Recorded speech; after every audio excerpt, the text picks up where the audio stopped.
I remember when I got divorced, the first month was the full panic mode on. I was so anxious. I was constantly crying. I was thinking, what now? Who am I now? I was married for 6 years. The whole relationship was 6 years. It's been 3 years. We were just dating and living together, playing the family. And then after that, we got married and also continued living together for 3 years more. And then we got divorced. I was so used to being a wife. I was so used to make all my decisions according to my husband's opinions and stuff. And my identity without him just blurred. I won't say disappeared completely, but it was close to disappearance. It faded so much that I couldn't understand who I am without my ex-husband. And so it was very prevalent after my divorce for the first month especially. I didn't know what to do. I came to live with my mom back then because I moved out from our apartment with my ex-husband and I moved to my mom's apartment. And I was living there and I thought that it will make it easier for me. And it did make it easier for me because it helps when there are people that surround you who care about you. I couldn't understand what to do. I couldn't understand who I am. And every day was just like a complete vacuum where I was just doing my day-to-day stuff. I was eating, I was going to the bathroom, I was trying to take care of myself, although I didn't really want to. I was super lazy to even brush my teeth because I thought, what for? I don't even know who I am anymore. So my grieving was more about understanding who I am now, understanding and re-evaluating my new identity rather than lost marriage, although it also was pretty devastating, but I was the one who decided to get a divorce, so I was prepared for that. But anyway, it was just not easy. When you are married for so many years, your primary lens through which you look at the world, it changes completely if you compare it to when you are single. When you're single, everything is just up to you. You don't really need to talk to anybody to discuss things, or you just go and buy whatever you like. But when you are married, it's different. And so that's very difficult when you get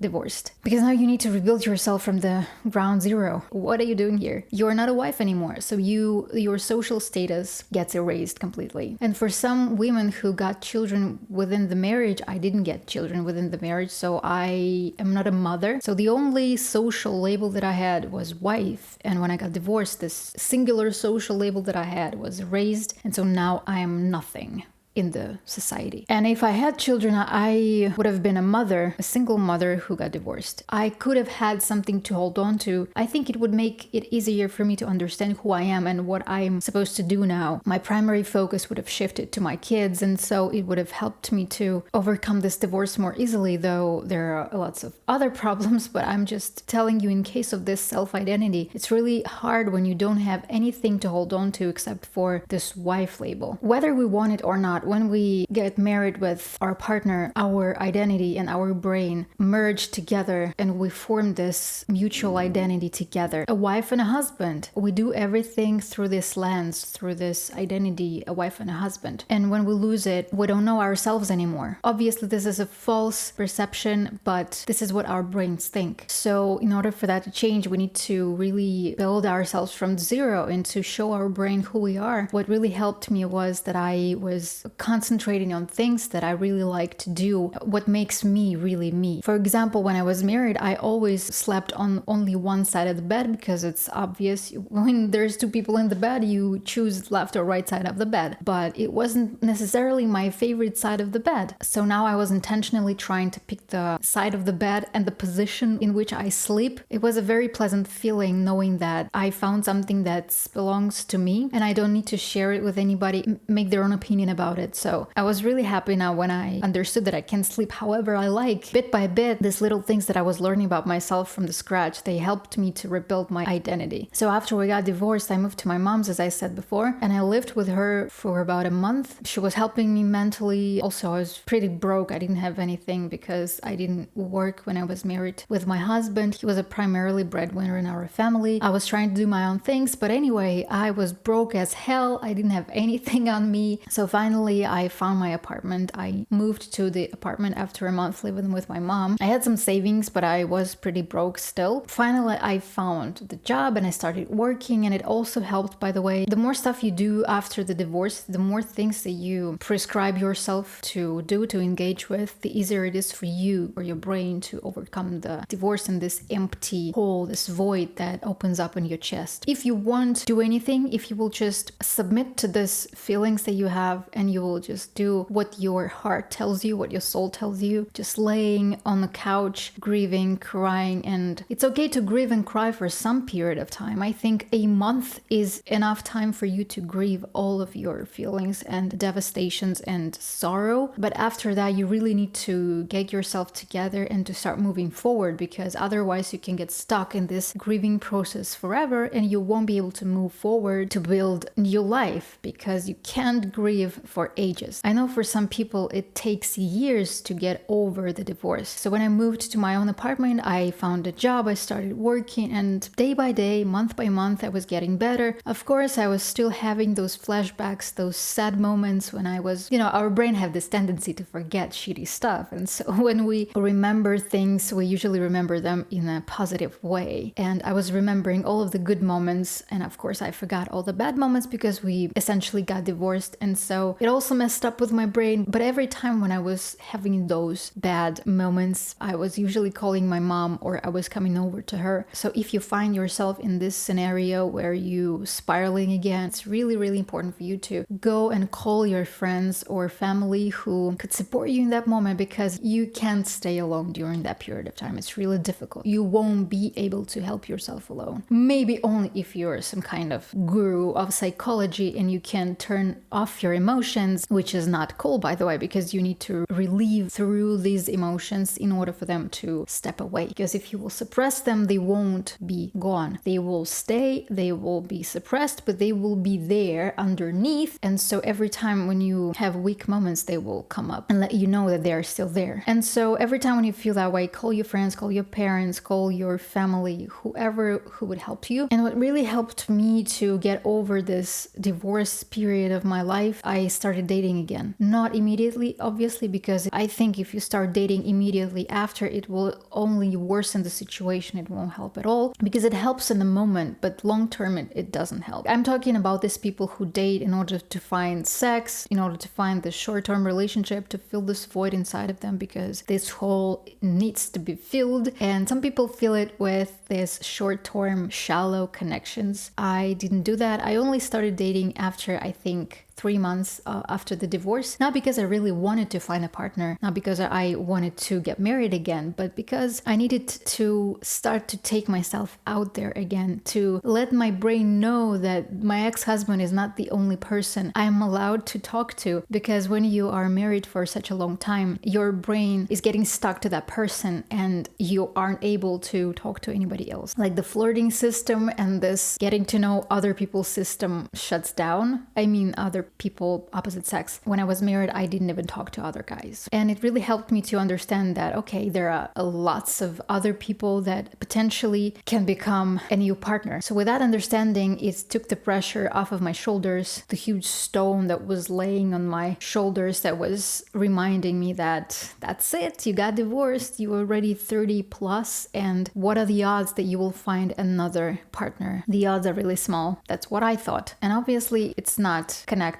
with the reality. It's just panic thoughts that my brain was throwing into me. And I bet that all of you who got through the divorce and who is 30 plus thinking that, yeah, I mean, I'm 30 plus, what now? My last train had passed and now I need to accept the life being forever single, never finding another love again. And by the way, this thought usually makes women stay with the unloved husbands forever, because they think that they already invested so much time and energy into their relationship, so that they don't see any logic in getting a divorce, because maybe it will get better. What will I do with these 10 years that I invested into my marriage with this 15 years, 20 years. And so they stayed together until they realized that it's not gonna work. Actually, they realized it way before, but they were just too scary to break it off because they are afraid. Fear is our main enemy anywhere in any sphere of life. So I was really scared. I was ready to get a divorce way before. Even before we got married, I knew that we were not meant to be together. But I still demanded from him so that he put a ring on my finger, otherwise I would leave. I was led by fear because I was moving closer to 30 years and I thought that I need to get a baby, I need to have a baby because the society tells me that, because it sits in my brain that I need to do that, otherwise I'm a failure. Nobody will want me after 30 because I'm a leftover. All of these preconceptions that are sitting in our brain ruin our lives, my dears. But our own strength is understanding that. If you understand that, it's already 50% of the victory. The other 50% is in action. But first of all, you really need to understand that. And I also thought, because I was not working during my marriage time. When I was married, I didn't work. I did work, but it was more for fun. I didn't have to work. And so because of that, I knew that my only way of survival is to stick with my husband. Also, I was a new immigrant in this country. It was very difficult because I didn't know the language. There's this husband that takes care of me and I can relax and put all my energy into adaptation and learning language and stuff. And so I was afraid, I was scared. What if something happens to him? What if we decide to get separated? Then how will I survive? How will I live without him? Those thoughts were poisoning me from the inside. They were not letting me to make this decision. But everything happens when it should happen. I believe everything happens for a reason. And it's been 1.5 years now after we got divorced, and I still get sometimes this sad moments where my chin starts to dance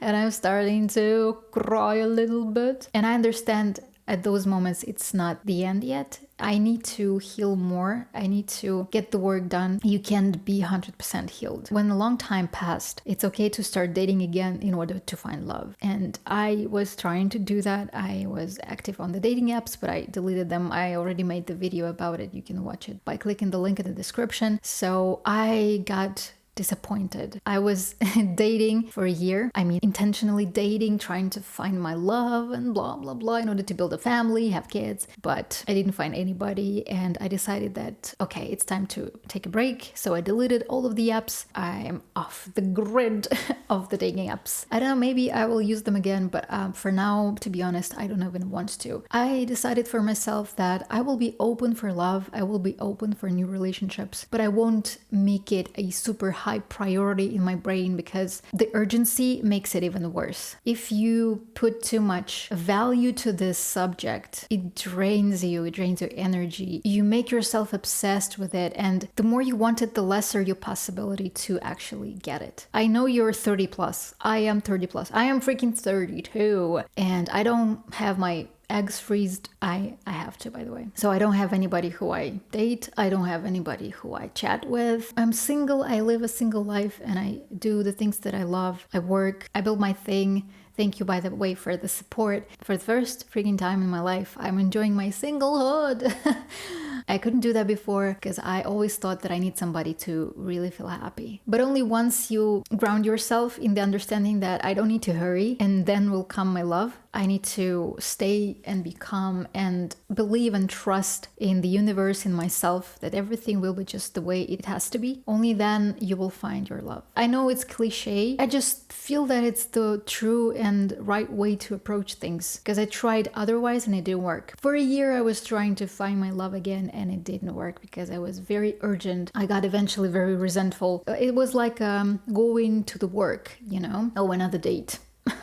Again, the same questions. What do you do for work? How many siblings you have? It is so not interesting. And you need to force it. When you need to force it, it's not fun. And when it's not fun, it's not gonna work. I would love if you share your stories of your divorce, how you coped with it. And I'm also active on X and other social media. You can check the links in my bio. My name is Masha. Share this video or subscribe the channel and I will see you very soon in other videos. Take care and you got this.